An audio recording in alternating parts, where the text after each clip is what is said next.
आप सब जो हौसला दे रहे हो, मैं आपको भी नहीं पता है शायद आप कितनी ताकत और कितना हौसला देने का काम कर रहे हो। आपको पता है कि लोग बोलते थे कि हरियाणा में लड़कियों को बाहर नहीं निकालते हैं। अभी उसी हरियाणा में हम बैठे हैं, लड़कियों को बाहर नहीं, बाहर निकाल के उनके पीछे ताकत देने का काम कर रहे हैं। जब हम पहले दिन बैठे थे तो हमें यह डर था कि हम एक ऐसे मुद्दे को लेके बैठे हैं कि शायद हमारे घर वाले भी आके हमें मारेंगे कि तुम ये क्या कर रहे हो। क्योंकि एक ऐसी लड़ाई थी जो इतने सालों तक लड़कियां इस दुख और दर्द में सहन कर रही थी। आत्मा रोती थी अंदर से, जैसे आप लोग 13 महीने बॉर्डर पे बैठे जब दुखी हो रहे थे तो आत्मा रो रही थी, लेकिन कुछ कर नहीं पा रहे थे, हम बहुत लाचारी महसूस हो रही थी। ऐसे ही 12 साल से हम लाचार महसूस कर रहे थे। एक एक दिन ऐसे लग रहा था कि या तो मर जाए या कुछ कर जाए। 12 साल लगे हमें बोलने में, ऐसे दरिंदे के खिलाफ में जो लड़कियों को बिल्कुल नोच नोच के खा रहा था। आप सबको पता है कि आप सब कितना लड़कियों को आगे बढ़ाने के लिए अपना सब कुछ दांव पे लगा देते हैं, जमीन बेच देते हैं, अपना खुद खाना नहीं खाते लेकिन बच्चों को देते हैं ताकि वो पहलवान बन जाए या कोई भी बड़ा खिलाड़ी बन जाए, ओलंपिक में मेडल ले आए। और वो आदमी ऐसे नोच के खा रहा था, लड़कियां घर पे भी नहीं बता पा रही थी कि हमारे साथ में हो रहा है तो हो क्या रहा है।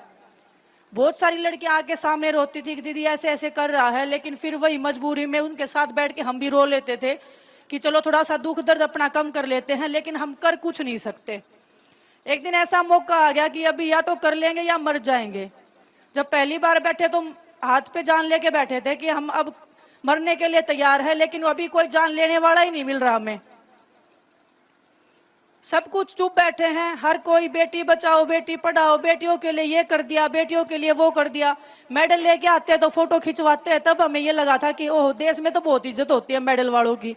लेकिन अभी 1 महीने से रोड पे बैठे, अभी पता चल गया कि ये जो तंत्र जंत्र जितने भी हैं वो कितनी इज्जत करती हैं बेटियों की।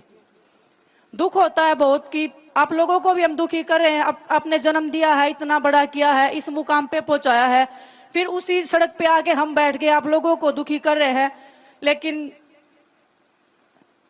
तिरंगे की आन और बान और शान की लड़ाई है। एक विश्वास मैं आप सबको दिलाना चाहती हूँ, यहां से जान चली जाएगी लेकिन शान को नहीं जाने देंगे। आप लोग जो पीछे खड़े हो ना, बस अब ये पता कि अगर हमें कुछ हो गया तो आप इस लड़ाई को हारने नहीं दोगे।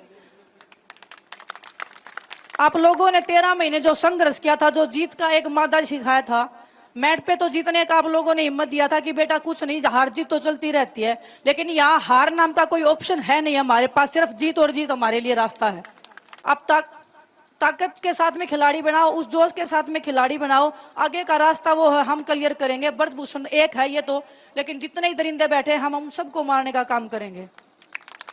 ये सिर्फ कुश्ती में नहीं है, ये हर एक उस फील्ड में है। हर एक स्पोर्ट्स पर्सन बताता है लेकिन कभी बोल नहीं पाता है, क्योंकि पता है कि सामने पावर बहुत बड़ी है, कुछ बिगाड़ नहीं पाएंगे। आज भी खिलाड़ी डर रहे हैं कि हम उनका कुछ बिगाड़ नहीं सकते, लेकिन मैं आप सबके माध्यम से उनको बताना चाहती हूँ, सब लोग देख भी रहे होंगे, पूरा देश आपके साथ खड़ा है। एक आवाज देने की आपको बस एक जरूरत है।